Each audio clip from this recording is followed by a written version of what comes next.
네, 여러분들 안녕하세요. 시사타파의 심층 분석 시작하도록 하겠습니다. 제가 오늘 또 이재명 대통령에게 좀 감동을 받았어요. 왜 그러냐면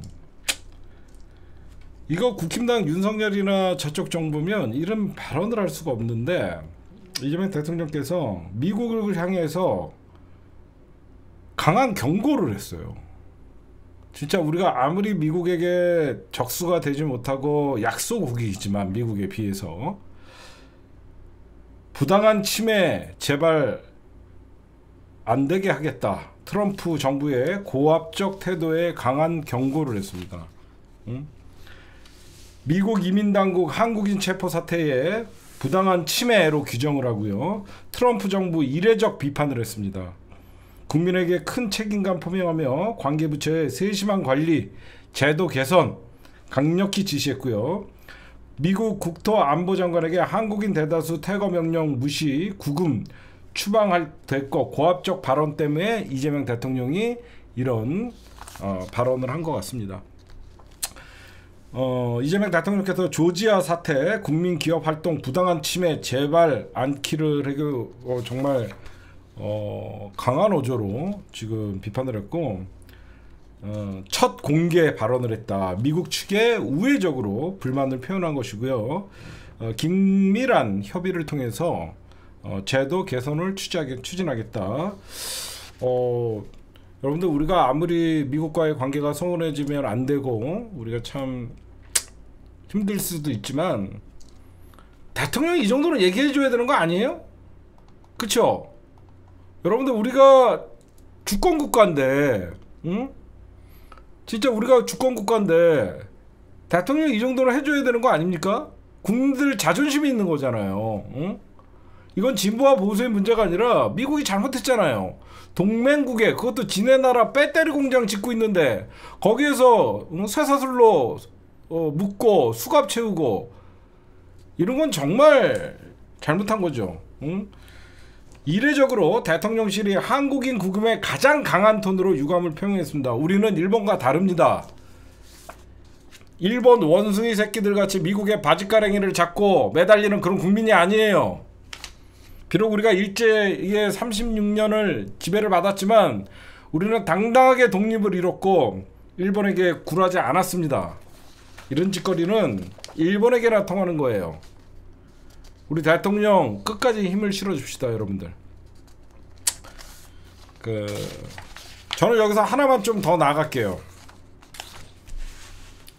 분명히 미국이 우리에게 먼저 사실 이거는 정말 외교적 결례를 했죠.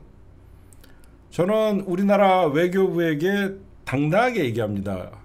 법무부와 지금 불법적으로 우리나라에서 영어 강사하고 있는 미국 새끼들 다 잡아놓으세요. 다 추방시키세요.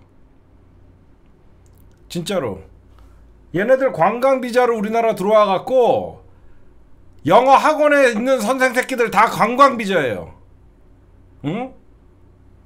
이 새끼들 다 관광비자로 들어와 갖고 여기저기서 영어 학원에서 돈 벌고 놀고 이따가 다른 나라 가고 그런 새끼입니다. 똑같이 해줘야 돼요. 응? 지네 나라가 외국인들을 어떻게 대하면 지네 국민들도 해외 나가서 어떤 불이익을 받는지 똑같이 해줘야 돼요. 관광비자로 들어와갖고 지금 학원에 있는 애들 다 관광비자예요. 취업비자 아니에요. 응? 저 똑같이 해줘야 된다고 생각합니다. 응?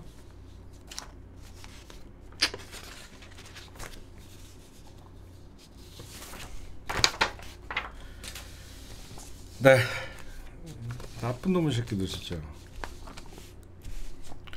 그 다음에 저 오늘 이재명 대통령한테 아까 참 이분 세심한 분이구나 라고 생각하는 게 오늘 여러분들 국무회의 혹시 보신 분 있으세요? 국무회의? 국무회의에서 이런 발언이 나와. 응? 서민금융대책인 어떤 그런 기재부에서 서민금융대책을 좀 듣다가 구윤철 기획부 장관이 지금 뭐 서민들에게 돈을 빌려주고 뭐 이런 대책이 있다라고 얘기합니다. 근데 이자율이 15.9%라는 거예요. 그 이재명 이거는 웬만한 사람들 몰라요. 이재명 대통령 이릅니다. 아니 돈 없는 서민들에게 이자 돈을 빌려주는데 가장 비싸게 받으면 그 사람들이 어떻게 갚냐? 그죠? 아니 생각을 해봐요. 신용 좋은 사람들은 최저금리로 대출을 받고 돈이 진짜 없는 사람들한테 가장 높은 이자를 받으면 이 사람들 돈 못 갚으라는 거거든요. 나는 이런 거를 지적해 주는 게 너무 감동스러워요. 물론 여러분들 왜 신용도가 낮은 사람들에게 은행이 돈을 물론 빌려주지도 않지만 설사 빌려준다고 해도 고금리로 빌려주냐면 리스크가 커서 그런 거예요. 한마디로 자기네 10명한테 고금리를 그러니까 10명 중에 뭐 7명한테만 돈 제대로 받아도 나머지 3명한테 돈 띄어도 상관없으니까. 국가가 고리대금을 하면 됩니까? 저는 그 얘기를 해주고 싶어요. 진짜 부자들에게는 초저금리로 0.1% 2% 대출해주고 돈 없는 사람들에게는 15.9% 이게 말이나 되냐고요. 진짜 이런 거 참 짚어주는 대통령이 너무 고맙더라고요. 그 다음에 이재명 대통령이 오늘 여러분들 국무회의 중에 빡치셨어요. 명동에서 여러분들이 현중 시위하고 있는 거 알고 계시죠? 저는 윤호중 얘기하는 거 보면서 깜짝 놀랐어요. 그렇지 않아도 이거 왜 방치하냐 이재명 대통령이. 명동에 중국 관광객들이 지금 한시적으로 여러분들 무비자를 해갖고 막 들어와갖고 예전같이 막 화장품 사고 막 그러고 있어요. 그래서 명동에 지금 중국 관광객들이 지금 많이 들어오는 추세인데 그 중국 관광객들 들어오는 그 중국 대사관이 있는 그 명동에서 이것들이 짱깨 그러면서 그구들이 지금 험중 시위하고 있습니다. 그구들이. 여러분들 같으면 거기 가겠어요? 응? 이재명 대통령이 그러잖아요. 여러분들이 어느 나라 갔는데 어글리 코리아라고 하면서 계속 한국 사람들을 욕하면 그 나라 가고 싶냐 이거죠. 응? 이거는 특정 국가의 관광객들을 모욕해서 국교적으로도 외교적으로도 악화시킨 것뿐만 아니라 경제에 치명타를 주는 거예요. 응? 이거는 표현의 자유가 아니라 이거는 업무방해입니다. 업무방해죠. 응? 이재명 대통령이 이걸 지적하니까 윤여중 장관이 표현의 자유 영역이라고 해서 답하니까 이재명 대통령이 빡쳐갖고 이게 무슨 표현의 자유냐고. 깽판이지.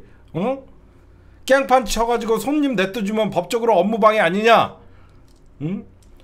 안에 들어온 사람들만 내쫓는 게 업무방해가 아니고 오고 싶어도 못 오게 하는 것도 업무방해다라고 하면서 지금 명동에서 반중 수위를 하고 있는 극우단체들, 그 다음에 아시아 관광객들 향해서 짱깨 막 이렇게 하면서 이재명 대통령이 강하게 비판을 했어요. 아마 어떤 조치가 나오겠죠. 이거는 얼마든지 윤호중이가 행자부 장관이잖아요. 그럼 그 앞에서 집회 못하게 할 수 있어요. 다수의 공익적 다른 사람들 상권이 침해되고 그러면 거기 집회 못하게 하면 돼요. 집회 허가를 안 해주면 되는 거예요. 집회 허가를 안 해주면 되는 겁니다. 왜 그러냐면 이거는 법원에서도 못 말려요. 그 사람들이 그 앞에서 집회를 함으로써 다른 영업 방해를 하면 사적 재산권 침해가 되잖아요. 이거는 집회를 집회 신고를 안 받아주면 되는 겁니다. 집회 신고를 안 받아주면 되는 거예요. 행안부에서. 그 다음에 여러분들 11일날 이재명 대통령 여러분들 취임 100일인 거 아시죠? 이재명 대통령 취임 100일 다음날 강원도에서 타운홀 미팅을 합니다. 강원도에서 타운홀 미팅을 하는데 대통령의 일정이기 때문에 디테일하게 여러분들에게 알려드릴 수는 없지만 욜로 신청하면 돼요. 200명 강원도 사시는 분들만. 이명수 같이 안 그래요? 저기 이거 건희 누나 뭐 이렇게 하면서 약간 강원도 분들 있잖아요. 사투리 쓰시는 분들 그분들만 해당됩니다.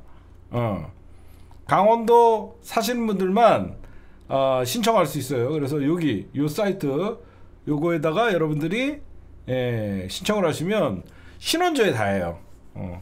혹시 그 정가 뭐 도망자 어떤 뭐 그런 거 뭐죠? 그 기소 중지자 이런 분들은 신청하시면 안 됩니다. 대통령과의 만남은 안보상 대통령은 안 보잖아요. 그렇죠? 그래서 다 조사하니까 12일 날 강원도 분들 많이 신청해 주시기 바랍니다. 건희 누나 디얼백 줘요. 그다음에 이재명 대통령이 얼마나 세심하죠. 여러분들에게 좋은 뉴스 하나 알려드릴게요. 우리 정부가 추석 성수품 있죠. 선물 세트 최대 50% 할인을 할 수 있게끔 한다. 이게 무슨 말인가요? 여러분들 봤어요? 그랬더니 소상공인들에게 이번에 추석 때 우리 국민들에게 조금 싸게 팔라고 소상공인들에게 43조의 자금을 공급한대요. 그래서 여러분들 전통시장이나 어떤 그 이런 데서 장을 보거나 상품을 살 때 선물 세트 있죠. 이거를 50% 할인하게끔. 그 다음에 전통시장 상인들에게 총 50억 원의 성수품 구매 대금을 지원을 하고요. 점포당 1천만 원의 낮은 금리의 대출도 해주고요. 온누리 상품권을 34,000원짜리를 34,000원에서 67,000원을 쓰면 만 원을 더 준대요. 그리고 그러니까 34,000원에서 67,000원어치 온누리 상품권을 쓰면 만 원을 더 추가로 주고요. 67,000원 이상을 쓰면 2만 원을 준대요. 대박이죠.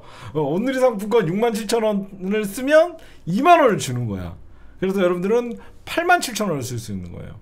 그래서 여러분들 지금 대통령이 이번에 어떻게 보면 참 신경 많이 쓸 거 아니에요.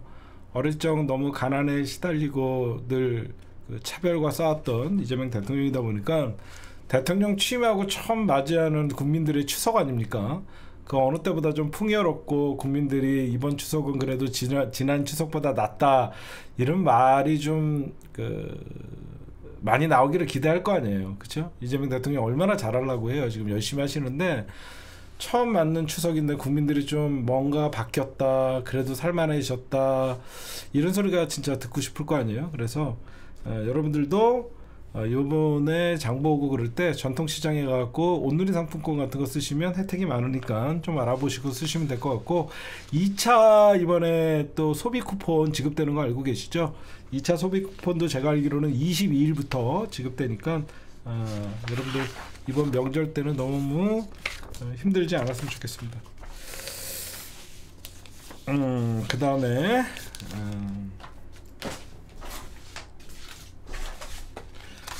오늘 요거 좀 얘기할게요. 지금 오늘 조선일보를 중심으로 조선일보, 중앙일보에서 어떤 기사가 나오냐면 저는 참 팔자가 더러워서 조중동을 매일 볼 수밖에 없어요. 그래야지 제가 여러분들 알다시피 그 프레임 싸움이나 어젠다들 쟤네들이 어떤 어젠다를 가지고 나오면 저는 희한하게 조선일보나 중앙일보를 보면 요놈들이 뭘 노리고 있구나 이런 걸 좀 많이 캐치를 해요. 그래서 우리는 이쪽으로 가야 되겠다라고 생각을 해서 저는 부득이하게 조중동을 봅니다. 보는데 오늘 제가 중앙일보를 딱 보는데 이런 얘기가 나와요. 검찰개혁 TF 구성을 놓고 우상호와 정청래가 붙었다. 이런 혹시 뉴스 보신 분 오늘 우상호와 정청래가 붙었다. 당정간 이견이다. 막 이런 얘기가 나와요. 그래갖고 이 뉴스가 왜 나오나 제가 봤죠. 그러니까 청와대와 그러니까 용산 대통령실과 당의 갈등을 야기시키려고 하는 그런 어떤 기사인데 이거는 오히려 제가 보면 조중동이 갈라치기 예전에 했던 수법인데 이거는 지금 현재는 안 통하는 수법이에요. 이런 기사는 관성적으로 쓰는 거예요. 조중동이. 예전 같으면 민주당이 단합되지 않고 수박 마시고 그럴 때는 이런 기사를 쓰면 당정 진짜 이견이 있는 거예요. 이거는 뭐냐? 내용은 저겁니다. 국무총리실 산하 범정부 검찰개혁 태스크포스 TF팀이라 그래갖고 대통령실에서는 당을 빼자. 아니다. 당도 참여해야 된다. 이건 말도 안 되는 이간질이고요. 그 사실과 다르고 이거는 민주당이 여러분들 치열하게 논의를 하는 과정입니다. 이거는 이견이 아니라 다양한 민주당의 의견이 있고, 과거에 윤석열이나 이런 애들은 이런 경우가 없죠. 그때는 용산에서 어떤 그 지시를 내리면 하명적으로 받아들이는 국힘당이었지만, 민주당은 입법에 있어서는 민주당이 주도권을 갖고 있는 거 맞잖아요, 여러분들. 민주당은 이제 당이 하나로 목소리를 낼 때는 또 하나로 내고, 검찰개혁 TF나 검찰개혁에 대해서는 여러 가지 다양한 의견들이 나오는데, 이건 되게 좋은 거죠. 자연스러운 민주주의의 원리가 작동한다고 볼 수 있죠. 여기서 여러분들 결론은 뭐예요? 어떤 그 토론이나 논쟁은 뜨겁게 하지만 민주당의 가장 강점은 뭐죠? 하나의 목소리를 낸다는 거예요. 그쵸? 뭐 얘네들은 윤석열 같은 경우에 논쟁이 있을 수 없죠. 김건희 여사가 시켰어 그러면 할 수밖에 없는 구조잖아요. 근데 민주당은 다양한 180석 가까이 돼 171석에 166석의 의석을 갖고 있는 거대 정당에서는 여러 가지 목소리가 나올 수밖에 없어요. 그 여러 가지 목소리 나오는 건 너무너무 당연한 거고요. 다만 이 여러 가지 목소리가 나온다고 해서 불협화음이 있는 게 아니라, 다양한 목소리를 청취했지만 이걸로 갑시다 라고 하면 오케이 따라가는 그런 어떤 정당의 정치를 하고 있잖아요 지금. 응? 그렇기 때문에 우상호 정청래 갈등설은 이거는 조중동이 지금 흘리는 기사입니다. 여러분들이 걱정 안 하셔도 됩니다. 네, 어제 여러분들 여야 대표가 만나고 대통령과 어떤 3자 회담을 했죠. 어제 이재명 대통령이 리더십이 굉장히 빛났죠. 어제 회담에서 최고의 승자는 이재명 대통령이죠. 왜 그러면 여러분들 보시면 우리가 그 애들이 싸워, 응? 애들이 싸울 때 어른이 나서서 중재를 해주고 그러면 어른같이 보이잖아.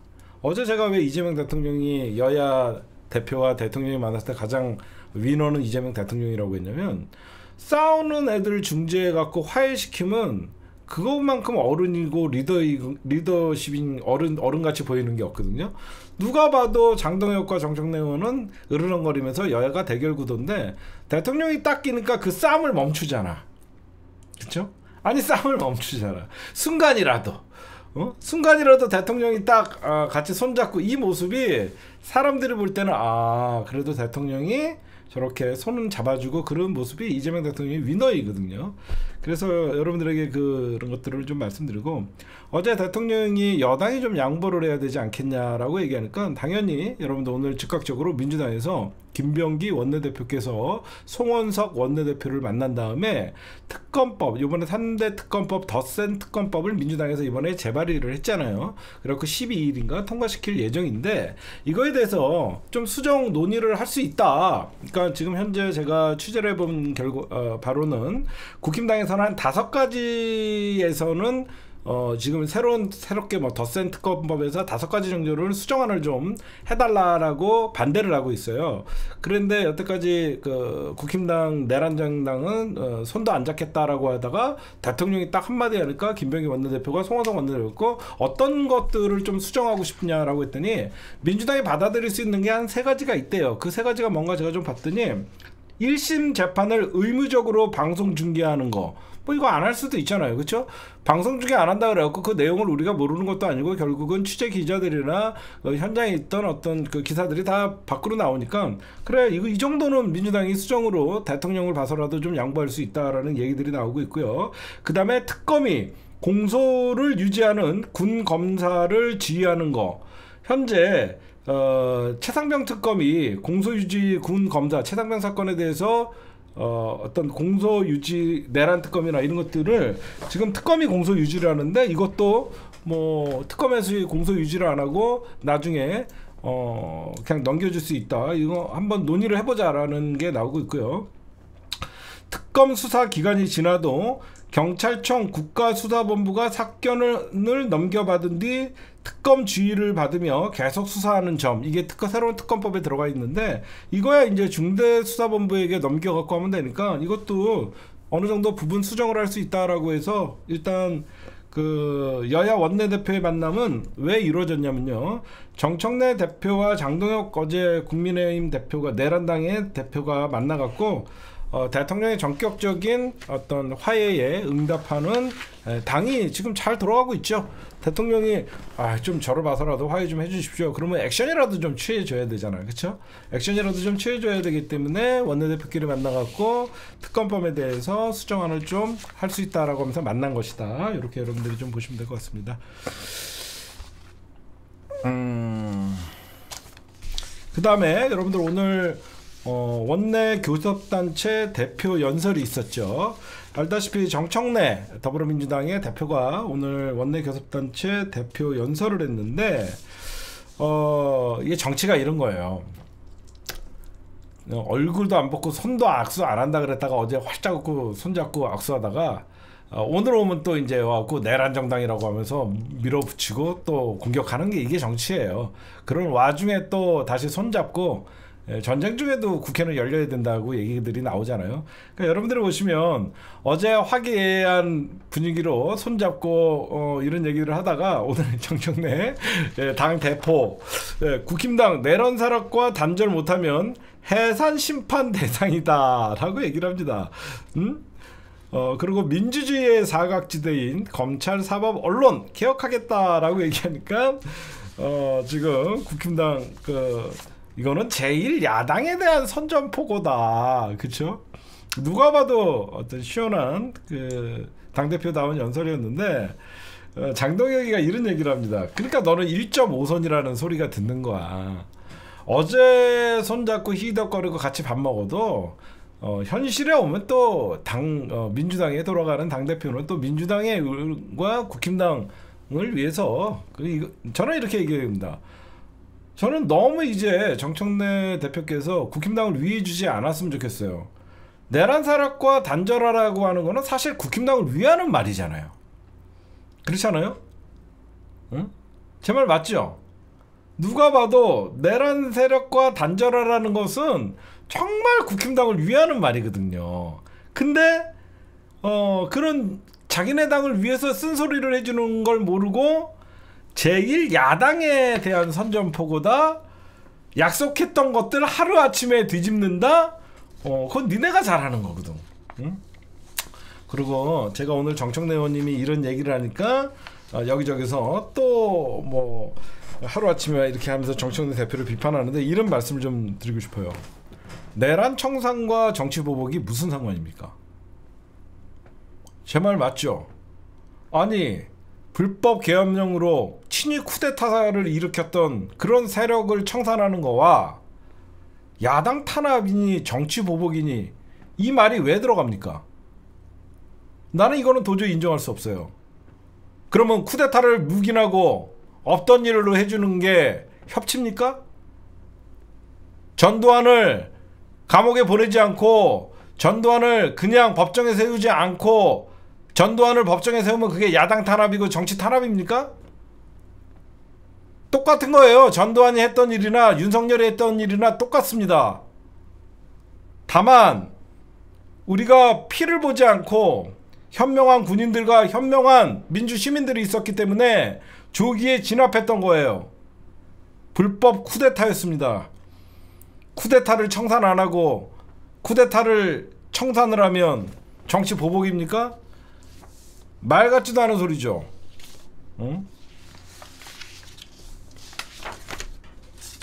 그 다음에 사실 오늘 정청래 대표의 연설에서 중요한 것들이 있었는데 언론에서는 이 내란 세력과 단절 못하면 해산 심판 대상이다 라고 하면서 이 얘기가 좀 주로 나왔는데 진짜 중요한 것은 언론개혁, 사법개혁, 검찰개혁에 대해서 분명히 짚어줬어요. 어떤 점이냐면 대법관 증언, 법관 평가제로 신뢰받는 사법제도를 확립하겠다라고 하면서 이제는 검찰개혁이 이제는 물러설 수 없는 9월 25일이면 역사 속으로 검찰청은 폐지가 되죠.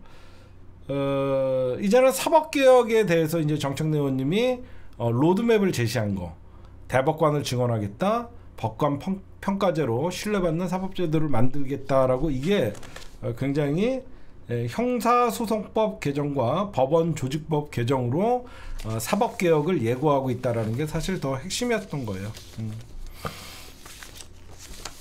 제가 볼 땐 그 다음에 오늘 여러분들 궁금해하시는 오늘 이재명 대통령이 깜짝 인사가 발표됐었죠. 이분들이에요. 이분들 여러분들 인사가 발표가 됐죠. 지금 왼쪽부터 이분이 누구냐면요, 이분이 중앙선거관리위원 위철한 변호사예요. 이재명 대통령과 사법고시 동기고 같이 도시락 먹었던 친구고, 이분은 문재인 정부 때도 법률 문재인 캠퍼에서도 법률 지원 단장을 하셨고, 우리나라 최초로 대한변협 최초로 직선제 회장을 지내고 경기중앙지방변호사, 그러니까 30년 경력의 법조인이에요.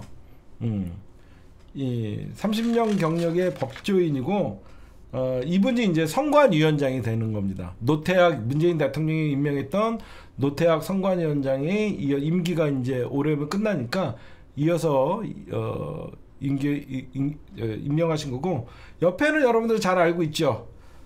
박진영 씨입니다. 날 떠나지 마. 죄송합니다. 박진영 씨는 여기 있었군요. 개그였어요. 이석현 변호사죠. 이분은 누가 봐도 이번에 보수였던 이석현 변호사, 이번에 전 법제처장 있죠. 이석현 전 법제처장을 대통령 직속 국민통합위원장, 대통령 직속 국민통합위원장에 임명을 했는데, 여러분들 국민통합위원장은 부총리급이에요. 부총리급. 그거 아셔야 돼요. 부총리급.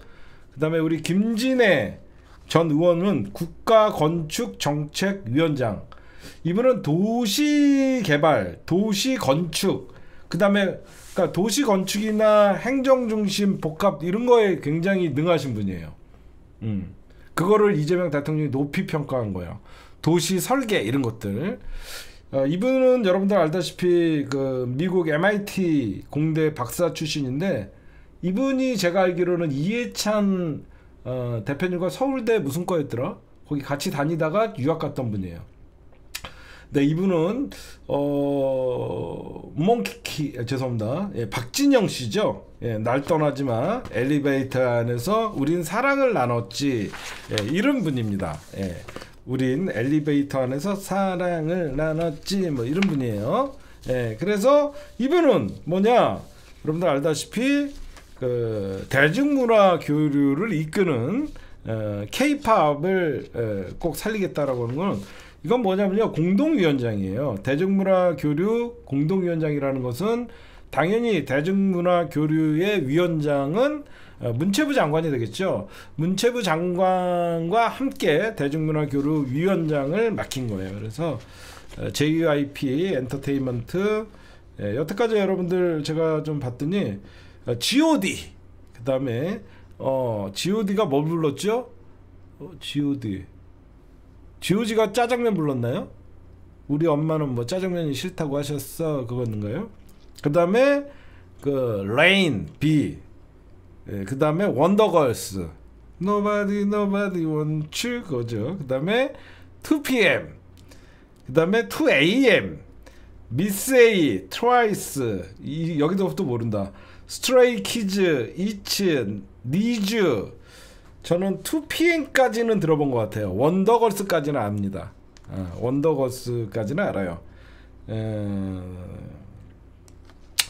그러면 제가 이건 제 어때까지나 주관적인 분석은요, 왜 갑자기 박진영이냐. 제가 보니까 이거는 뭐죠?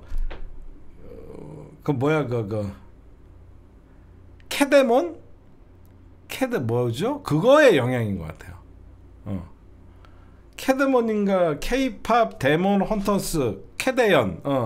거기가 이제 넷플릭스 애니메이션을 통해서 국제적으로 많이 알려지니까, 거기에 트와이스나 JYP가 소속이 돼 있어서 캐데연의 어떤 붐과 함께 한류의 어떤 대중문화 교류를 이끄는, 그렇게 된 것 같습니다.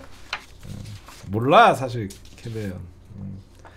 그 다음에 요 자리는 여러분들 이석현 변호사 국민통합위원장은 부총리급, 그 다음에 이분이 그 조성주인가요? 네, 조성주 한국법령 인사수석. 이분을 좀 주목해서요. 이분이 대통령실 인사수석이 됐는데 조성주 한국법령정보원장이에요. 응? 이거는 여러분들 생각하시면 대통령실에는 원래 인사수석이 없어요. 근데 왜 인사수석을 만들었을까, 그걸 봐야죠. 지금 깜짝 발표는 사실 오늘 박진영 씨와 제가 보면 인사수석이에요. 왜 그러냐면 그동안 사실 여러분들 우리가 내란을 극복하고 어떤 그 인수위원회도 없이 이재명 정부가 100일 동안 달려오는 동안 크고 작은 어떤 인사에 좀 문제점이 발견됐었죠. 그 여러 가지 용산에서 낙마하시는 분들도 있고 장관 후보자들도 낙마하시는 분들이 좀 있었잖아요. 그러다 보니까 어떻게 보면 밖에서 이런 인사 실패에 대해서 어떤 얘기들이 좀 많이 돌았었냐면, 그 당시에 성남 라인이 너무 어떤 그립을 용산에서 그립을 꽉 잡고 제대로 인사 검증을 못한다는 얘기가 있었어요. 그거 혹시 들어보신 분들 있죠? 그래서 여태까지 인사 실패나 이런 게 성남 라인이 깜깜이식으로 자기네끼리 경기 그러면서 막 여기 뭐 김현지 얘기가 나오고 성남 경기 라인 참모들이 인사 실무를 좌지우지하고 있다라는 소리가 들으면서 사실 그 공격을 좀 당했었잖아요.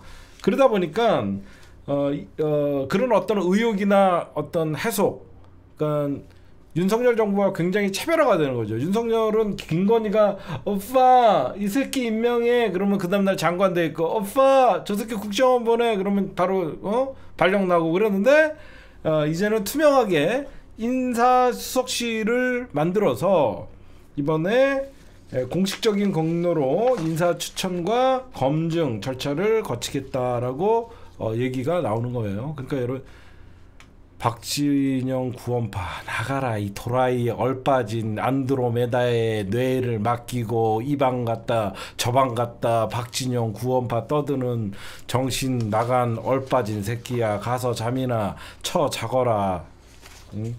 그래서 이런 이유로 인사수석실이 깜짝 발표가 됐다, 여러분들에게 말씀드립니다. 이 정도면 오늘 인사에 대해서 여러분들이 좀 알겠죠? 그쵸? 이게 그러면 어디 소속이냐? 대중문화교류위원회, 박진영 씨나 이런 것들은 대통령 직속입니다. 그리고 다 대통령 직속이에요, 웬만하면. 국가건축재정위원장에는 김진애, 뭐 이런 거 보시면 여러분들이 좀 아실 것 같아요. 알겠죠? 그 다음에 오늘 인사에 대해서 말씀드렸고,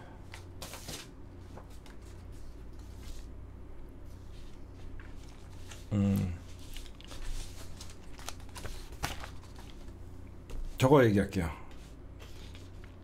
난동이 얘기 좀 할게요. 난동이가 여러분들 알다시피 이제 오늘 국회에 보고된 거 알고 계시죠? 권난동 체포동의안. 국힘이 이제 지네가 한 말이 있기 때문에 자율 투표로 하겠다라고 방향을 잡았어요. 저희가 보면 이제 표결은 12일 날 뭐 한다는 소리가, 그러니까 11일 날 표결 가능성이 큽니다. 11일 날 표결 가능성이 큰데, 아니면 12일 날 표결 가능성도 있어요. 대통령 기자회견이 11일 있는 만큼 아마 제가 보면 대통령의 기자회견이 가려질 수 있기 때문에 국회 일정상 12일에 할 가능성도 높습니다. 여러분들도 아시겠죠? 왜냐면 우리가 지금 국회의장을 잡고 있고 민주당이 지금 의사일정의 주도권을 잡고 있기 때문에 11일 날 대통령 기자회견이 묻힐 수가 있잖아. 권난동이가 사실 그날 같이 구속되면. 그래서 12일 날 오히려 표결 가능성이 저는 더 높다라고 생각합니다. 개인적으로 12일 날 표결 가능성이 더 높다고 생각하는데, 특검이 보내온 권난동에 대한 이 범죄 혐의 있죠. 영장 내용을 보면 가히 악질입니다. 악질. 지금 권선동이가 지금 특검이 구속영장을 신청을 해달라, 체포영장을 해달라고는 이유 중에 하나가 끊임없이 증거인멸을 한다는 거예요. 자기 비서관을 통해서 공범에 몰래 접촉을 시도하고 있고 증거인멸을 하고 있고 차명폰으로 수사 관계자들과 연락을 하고 있고 그런 죄질이 아주 불량하고 사실 여러분들 제가 오늘도 이 방송에서 제목을 썼지만 권선동은 불법 자금뿐만 아니라 얘는 국정농단을 한 거예요. 친윤의 핵심이라고 하면서 사실 국정농단을 하고 여기저기서 다니다가 오늘 여러분들 알고 계시죠? 이재명 대통령이 필리핀에게 차관 뭐 교량 건설 이거 즉각 중단하라 사업 그래갖고 기재부에게 명령해갖고 7천억 규모 필리핀 차관 사업 즉각 중지시켰죠. 이건 뭐냐면요. 요거부터 얘기하고 갈게요. EDCF라는 사업이에요. EDCF가 뭐냐면 개발도상국들을 우리나라가 이제 어느 순간 선진국 대열에 들어섬으로써 개발도상국 지원 사업이에요. 그랬는데 이 개발도상국 지원 사업이나 이런 것들은 웬만하면 양국이 협의를 해서, 그러니까 만약에 필리핀이 우리나라한테 7천억을 좀 빌려달라. 왜? 다리를 좀 놔야 되는데 니네 돈으로 좀 다리를 지어달라. 그러면서 선진국들이 그 나라에 가갖고 어떤 그 기간 산업이죠. 기간 산업을 좀 확충해 주는 거예요. 도로, 건설, 항만이 기간 산업이잖아요. 도로 건설 항만을 좀 그 나라의 어떤 선진국들이 지어주고 그 나라에 많이 있는 뭐 자원이나 광물 이런 것들을 뭐 20년 채굴권, 30년 채굴권 이런 식으로 어떻게 딜을 해요. 응? 대체로 여러분들 무슨 말씀인지 아시겠죠? 근데 그렇게 하려 그러면 원래 양국이 미리 만나서 우리나라의 어떤 책임 있는 기재부 장관이나 외교부 장관이나 필리핀의 기재부 장관이나 외교부 장관이나 산업통상부 장관이나 이런 사람들이 만나갖고 차관에 대해서 얘기를 하고 어디에 투자해달라, 그리고 어디에 교각을 건설해달라, 뭐 다리를 건설해달라, 뭐 항만을 건설해달라, 그러면 우리가 어떤 걸로 이런 다 협상을 한 다음에 필리핀이 우리가 오케이, 양국이 오케이를 하면 우리나라에게 정식으로 차관을 좀 돈 좀 빌려주세요 이렇게 청구를 하는 거예요. 그럼 우리나라가 저번에 우리가 해주기로 했던 뭐 다리 놔주기로 했던 그 자금 7천억 얘기하는 거죠. 그러면 우리나라가 이제 그거를 기재부에서 살펴보고 그 돈을 어떻게 조달할 거냐에 대해서 수출입은행이나 이런 쪽에 어떤 그 관계 장관들과 그 관계장들 기관장들이 모여갖고 돈을 나가는 거예요. 그래갖고 그러면 그 돈만 나가는 게 아니라 우리나라의 그 사업에 필리핀의 다리를 놔줄 업체들을 선정을 해갖고 돈은 우리나라 돈으로 가서 짓게끔 해주는 거거든요. 근데 이게 희한해요. 제가 이걸 오늘 좀 유심히 봤더니 필리핀에서 느닷없이 갑자기 우리나라한테 7천억 빌려줘요 라고 하면서 나는 빌려준다는 얘기를 한 적이 없어. 근데 갑자기 필리핀이 똑똑똑 7천억 빌려주세요 라고 하니까 우리나라가 뭐지? 이렇게 된 거예요. 당연히 기재부는 뭐지? 이거 이런 얘기가 없었는데? 그러니까 내용을 살펴봤더니 야 이거는 곤란하다. 이거는 너무너무 그 사업도 위험성도 있고 방대하고 우리나라한테 이거는 수익이 없다 전혀. 그래갖고 필리핀에게 지원이 곤란하다라고 했더니 그 다음부터 이제 권난동이 나타나는 거예요. 권난동이가 왜 이 사업을 시행하지 않는 겁니까? 왜 안 하는 거예요? 그러면서 막 기재부를 협박을 하고 아니 경제 타당성이 없고 이거는 위험성이 크다. 그리고 사업에 참여하려는 업체도 없다. 이런 식으로 기재부가 반대를 하니까 권선동이가 다시 그럼 실사조사라도 해봐야 되는 거 아닙니까? 막 이렇게 하면서 난동이가 7천억 빌려주라고 난동을 부립니다. 그러니까 친윤의 핵심이고 실세이다 보니까 그 당시에 최상목이잖아요. 최상목도 어쩔 수 없이 그 기재부 애들을 통해서 7천억 원 곤란하고 뭐 1,몇백억 1조 달러 정도나 어떻게 하겠다. 그리고 부실과 부패의 가능성이 많다.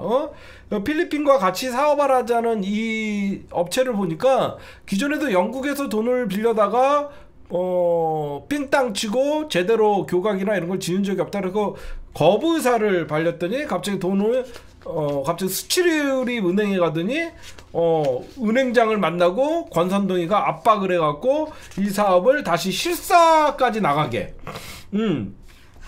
실사까지 나가게끔 하면서 사실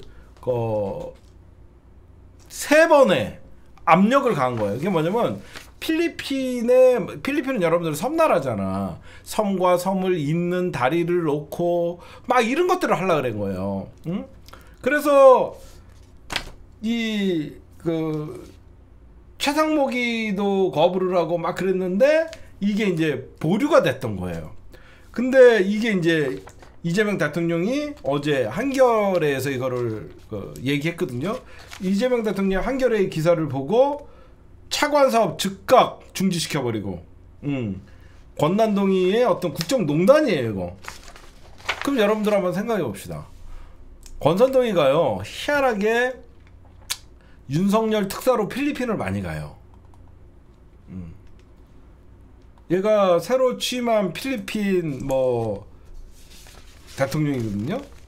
얘가 희한하게 필리핀 신임 대통령이에요. 마르코스 주니어입니다. 얘랑 자주 가고 만나고, 심지어 필리핀에서 일은 계속 들락달락해요. 난동이가. 이렇게 다니고 계속 이 난리를 쳐요. 왜 그랬을까? 우리 1억만 주면 넙죽, 가방 또 하나 주면 또 넙죽 하는 우리 난동이가 아무것도 생기지 않는데 그냥 필리핀을 돕고 싶어서, 응?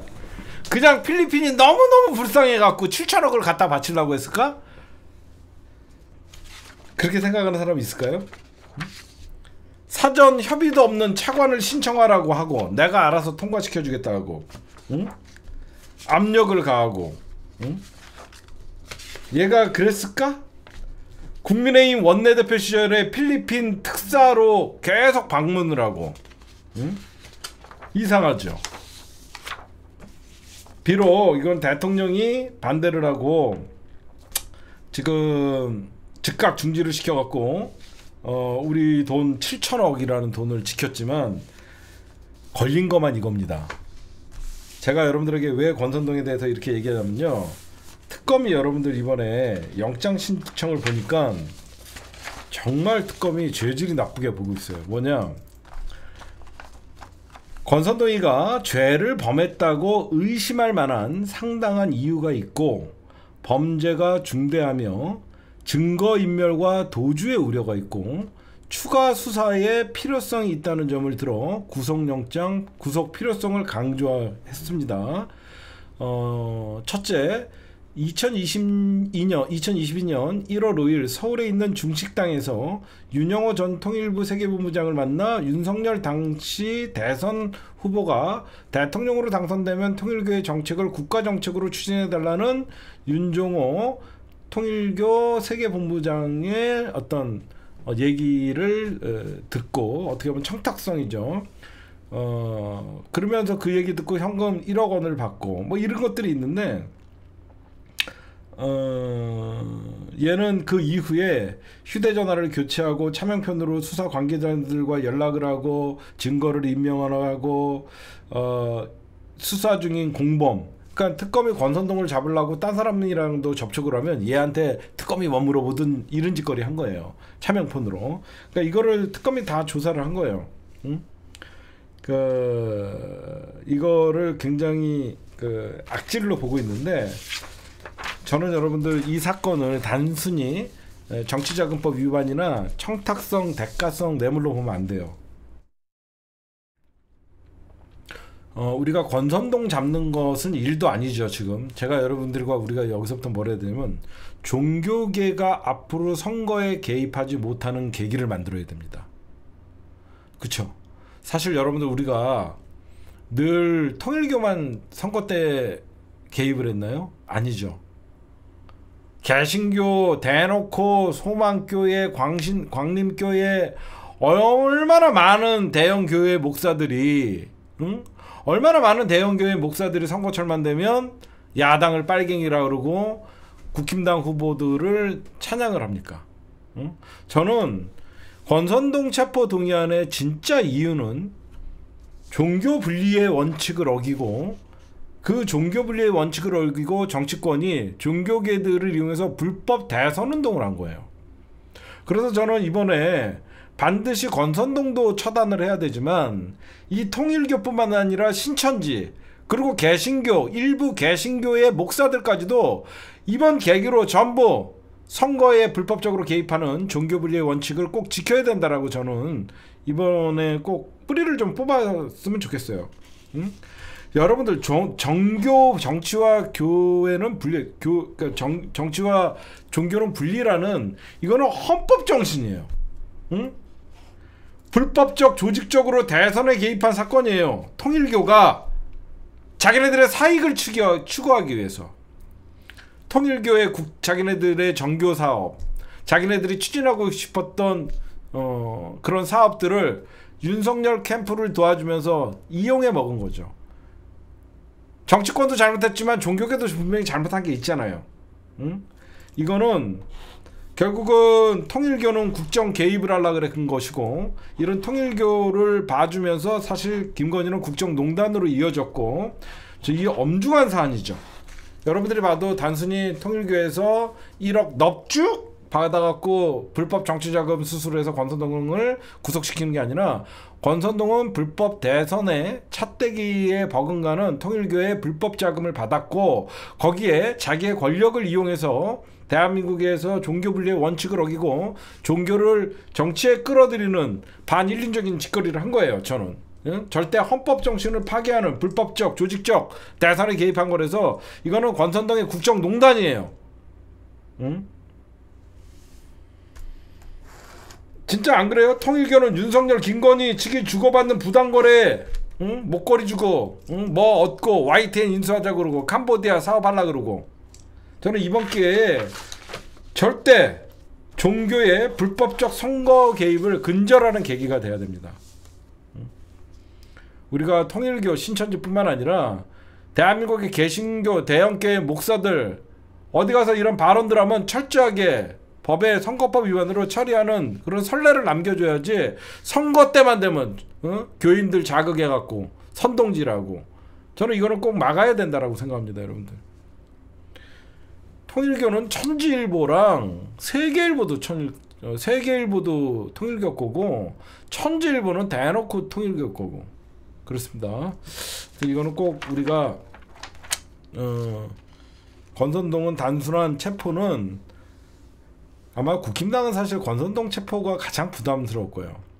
권선동 체포의 가장 뒤에서 벌벌 떨고 있는 거는 이철규 겁니다. 이철규. 다음은 나다라고 생각할 겁니다. 통일교 사업에 권선동만 해결사를 우수한 게 아니라 뒤에서는 이철규가 YTN 진출이나 인수 작업에 이철규가 도움을 줬거든요. 그렇기 때문에 제가 볼 때는 이 사건은 제가 저번에도 얘기했지만 국힘당이 착각하는 게 있어요. 추경호나 어떤 내란에 어떤 계엄 해제 표결에 들어가지 않았다 이걸로 자꾸 자기네들이 정당 해산 심판을 당한다 이런 엉뚱한 소리를 하는데 아니에요. 국힘당 전체가 불법적으로 종교로부터 돈을 받아서 대선을 치른 자체가 정당 해산 사유가 되는 거예요. 저는 이게 사실상 진짜 정당 해산 사유라고 계속 여러분들에게 강조하는 겁니다. 불법적인 통일교의 자금으로 대선을 치른 것은 국힘당 전체가 해당되는 거니까요. 제 말 맞죠? 응? 국힘당 전체가 그 돈을 가지고 지방에 선거운동을 하고 다 했기 때문에 이거는 국힘당 전체가 해당되니까 불법적인 종교의 돈을 받아갖고 대선운동을 펼쳐갖고 그 선거를 치렀기 때문에 이 정당은 정당 해산 사유가 되죠. 저는 그거로 보고 있습니다. 그 다음에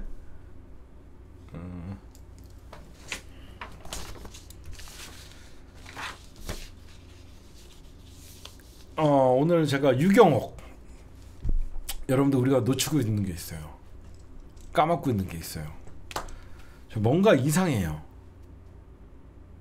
유경옥이가 빼돌린 컨테이너 분명히 누군지도 나왔어요. 유경옥이가 그 컨테이너 이게 무슨 말이냐면 용산 대통령 집무실에서 짐을 뺄 때 2개의 컨테이너를 날랐다는 겁니다. 얘기 들었죠. 이사 갈 때 2개의 컨테이너를 날랐는데 하나는 그대로 있는데 하나는 어느 날 밤에 여자가 와서 그 컨테이너를 가져갔다는 거예요. 근데 누군지도 확인이 됐어요. 유경옥이가 가져갔다. 통째로 그 컨테이너 하나. 그 컨테이너 유경옥은 여러분들 제가 누누이 말씀드리지만 김건희의 몸종입니다. 김건희의 비리나 이런 것들에 대해서 누구보다도 제일 잘 알고 있겠죠. 응? 유경옥이가 얘예요.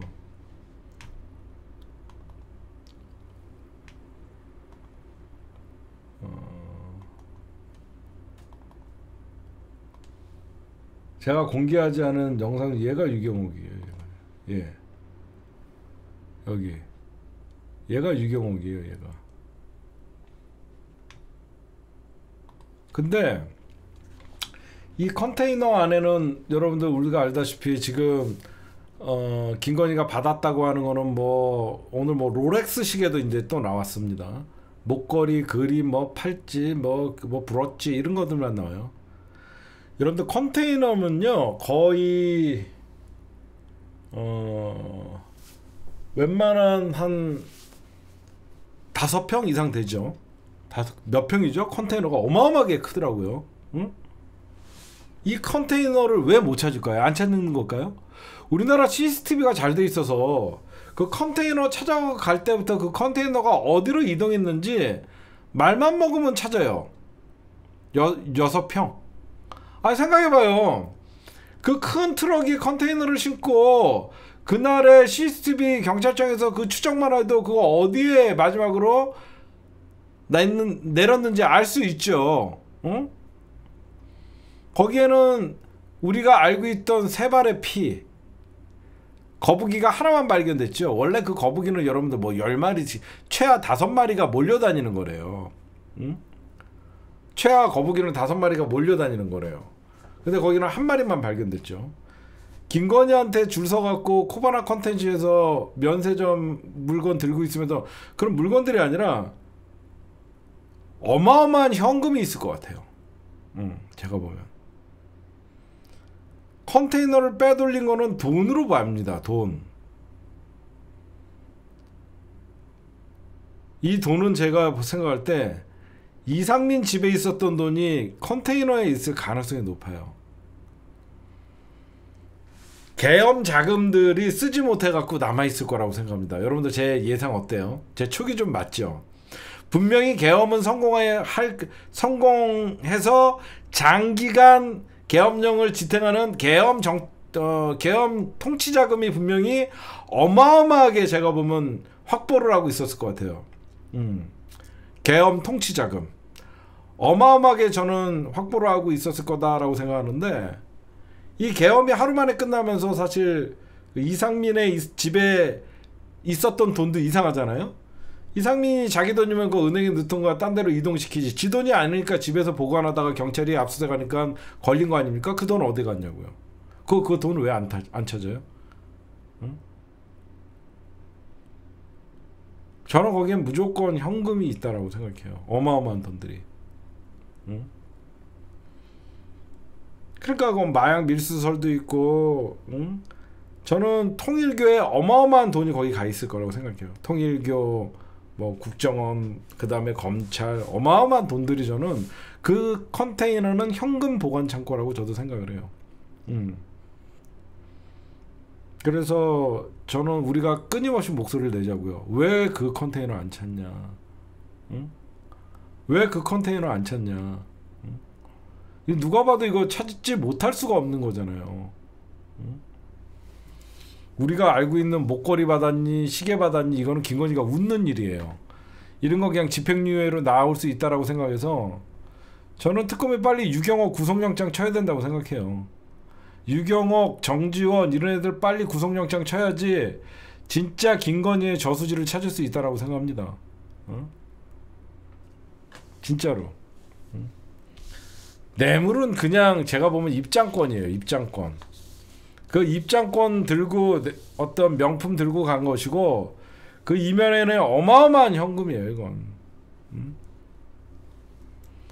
제발 이거 좀 빨리 찾았으면 좋겠습니다. 끊임없이 얘기하자고요. 저희도 사실 이거 좀 취재하고 있어요. 컨테이너 있는데도 좀 찾아가 보고 다 이게 어디로 이동됐는지 저희가 좀 알아보고 있습니다. 저희도 열심히 저희라도 좀 열심히 찾아보도록 하겠습니다. 예. 그 다음에 이제 권난동이 구속되고 다음은 여러분들 조태웅이죠. 조태웅이도 한덕수랑 똑같이 계엄 문건 본 적 없다더니 특검에게 CCTV 딱 걸렸습니다. 지금 내란 특검에서 그 내란 특검에서 CCTV를 봤더니 계엄 문건 본 적 없다 그러는 조태웅 국정원장 윤석열 집무실 나갈 때 문건 주머니에 넣고 자세히 보는 게 CCTV로 확보를 했대요. 지금 그래서 지금 여태까지 여러분들 조태웅이가 계엄 관련 발언들을 어떻게 했냐면요. 제가 좀 여러분들에게 좀 찾아갖고 보여드릴게요. 이 새끼들 다 입만 벌리면 거짓말이에요. 진짜 입만 벌리면 거짓말이에요. 다음은 조태웅이 제가 보면 구속영장 칠 것 같아요. 특검에서.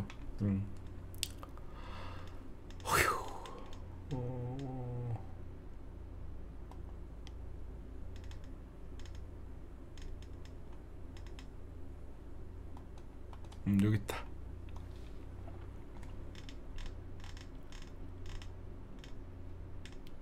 여기 한번 보십시오.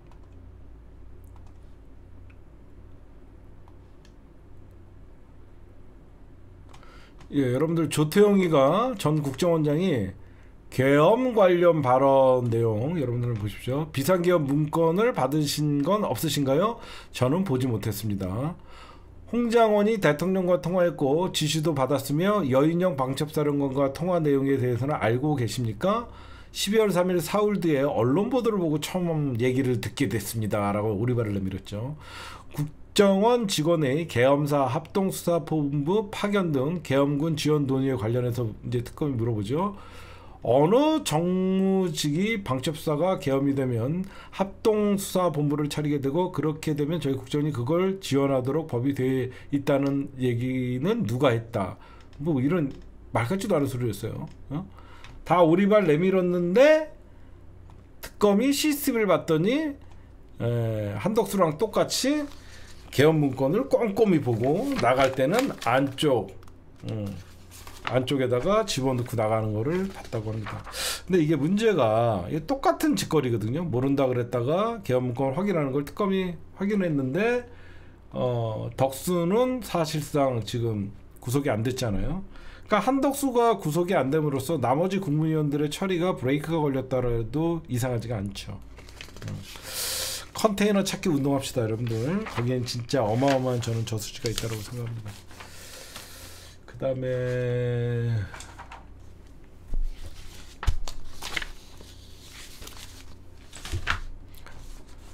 방통위 얘기는 우리 잠깐만 쉬었다 갑시다. 네, 여러분들 광고 한 번만 보고 갈게요. 배송 오디오.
네, 일단 배송 오디오 광고였습니다. 이거 여러분들 보시면 지금 많은 분들이 주문하셔갖고 받으셨죠? 전화로 주문하실 분들은 010-7170-2476 전화로 입금 자명 주소 연락처 하면 되는 것이고요. 그 다음에 사이트에 들어가서 주문하실 분들은 여러분들 다음과 네이버에 시사타파 뉴스 여러분들 들어가 보시면 저희 언론사 홈페이지에 들어가시면 매일 여기 옆에 바로 있습니다. 여기 언론사 홈페이지에는 이렇게 196,000원짜리 85,000원 제품 번호랑 다 있고, 예, 클릭을 하면 네, 사람이라는 걸 인증해 주세요. 뭐죠? 대답은 보안 확인을. 하여튼 여기 들어가면 자세한 상품 설명이 있으니까 여러분들 보시면 될 것 같습니다. 제품 다 좋아요, 여러분들. 제품 다 좋아요.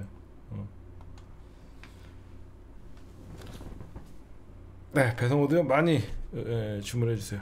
예. 네, 이번 방송통신위원회 빵진숙과 함께 17년 만에 역사 속으로 사라집니다. 그래서 이 방송통신위원회가 여러분들 17년 만에 사라지는 거는요, 이유가 방송미디어통신위원회로 정부조직법이 개편되는 겁니다. 그래서 방송통신위원회는 윤석열 정부에서 사실 빵진숙이가 장악을 해서 방송 장악을 하기 위해서 앉혀놨었잖아요. 근데 이게 뭐가 여러분들에게 간단하게 궁금해하시는 것만 설명해 드릴게요. 기존에 있던 방송통신위원회와 이번에 새로 생기는 방송미디어위원회 있죠. 방송미디어통신위원회의 차이점. 기존에 있던 방송통신위원회와 방송미디어위원회의 차이점은 뭐냐면요, 지금 과기부 소관이 유료방송 업무를 전담해요. 과기부는 유료방송만 전담을 하고 있고, 방송통신위원회는 지금 지상파, 종합편성, 보도 전문 채널, 앞으로 과기정통부의 소관이었던 홈쇼핑, ITV 유료방송도 이제 방송통신미디어부가 다 하는 거예요. 이제 무슨 말인지 아시겠어요? 여태까지 유료방송은 과기부, 나머지 지상파, 종편, 보도채널은 방송통신위원회였는데, 이걸 다 통틀어서 새롭게 개편되는 방송미디어통신위원회가 맡겠다는 거예요. 그래서 이제 합병이 되는 거죠. 그래서 이제 이에 빵진숙의 자리가 없어지는 거예요.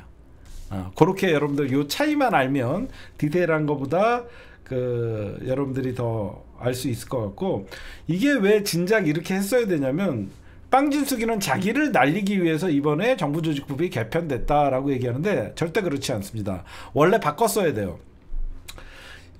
이 방송통신미디어위원회가 설치가 되면요, 기존에는 유료방송 사업자와 유료방송 사업자는 과기부가 제가 담당을 한다 그랬잖아요. 어떻게 보면 유료방송 사업자는 방송통신위원회에서도 규제를 받고 과학기술정통부에서도 규제를 받다 보니까 이중 규제라는 문제가 있었어요. 그러니까 이제는 한 군데서만 규제를 받으면 되는 거잖아요. 그래서 기형적으로 운영됐었기 때문에 유료방송 사업자는 두 군데 다 규제를 받았었어요. 그래서 한쪽만 받으면 되고, 다른 나라에서도 유료방송 따로 공영방송 따로 이렇게 규제하는 데가 없대요. 그러니까 여러분들이 그 이유 때문에 이렇게 하는 것이다 라고 얘기가 나오고, 방송통신위원회 전현직 실무자들이 이번 개편 큰 의미가 있다, 라고 하면서 원래 이렇게 갔어야 된다 라고, 왜 그러냐면 방송정책에 유료방송 따로 무료방송 따로가 어디 있어요. 다 상호 연결되는 것이죠. 그러니까 여러분들이 그렇게 좀 이해하시면 될 것 같고, 그 다음에 제가 좀 열받는 일이 있어요. 뭐가 있냐면, 제가 어제 여러분들 우리 정부가 이제 정부조직법을 개편을 했잖아요. 정부조직법 개편에 제가 어제 잘 달아주지 않은데, 금감원장 조직 개편, 그러니까 금감원이 금융위원회가 조직이 개편됐어요. 그러니까 내용을 좀 설명해 드릴게요. 어제 정부가 조직 개편 안에 보면 금융감독원 내 금감원 안에 금융소비자보호처를 떼어내서 금감원에서 관리하던 금융소비자 보호처를 떼어내서 금융소비자보호원을 만들었어요. 금소원이라고. 이걸 신설했어요. 이재명 정부에서. 그러다 보니까 이 금소원이랑 금융소비자보호처를 둘 다 공공기관으로 지정했어요. 지금까지 공공기관이 아니었어요. 뭐 독립적인 기관 이렇게 했는데 이번에는 공공기관으로 금소원이랑 이 부처를 쪼개면서 했는데 금감원 직원들이 집단 행동에 나섰어요. 왜 그랬을까요? 이상하죠? 이 새끼들이 갑자기 데모를 해요. 금감원 직원들이. 이거 보세요. 이게 금감원 오늘 보신다. 공공기관 지정을 철회하라. 금소원 분리 철회하라. 제가 방금 얘기한 거. 금융소비자보호원으로 분리를 해버렸거든요. 근데 얘네들이 지금 검은 옷을 입고 지금 집단 데모를 해요. 왜 그러냐? 공공기관으로 지정이 되면 얘네가 감사를 받아요. 그쵸? 이 새끼들이 지금 공공기관 지정 시 인건비와 예산을 통제를 합니다. 그래놓고 자기네들이 독립성이 훼손된다는 거예요.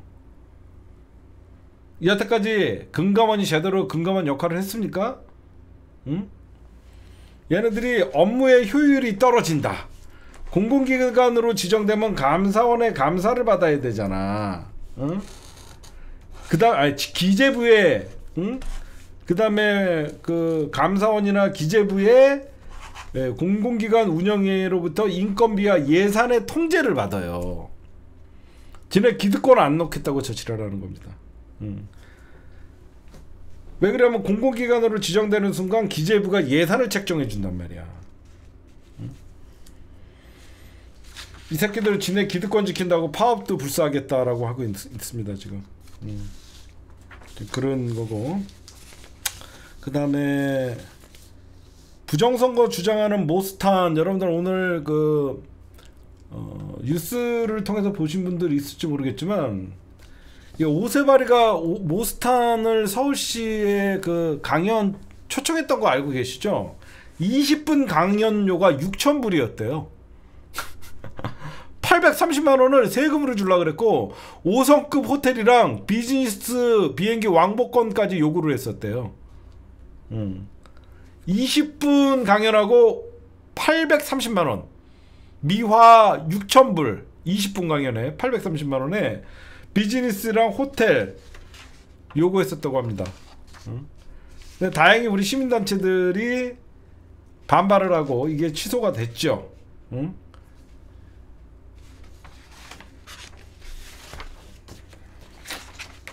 미친놈들입니다. 그 다음에 조국혁신당 얘기 다시 한 번만 할게요. 오늘 저는 예상했었습니다. 많은 사람들이 비대위, 조국혁신당의 비대위에 조국 대표가 나서지 않을 것이다 이렇게 얘기했는데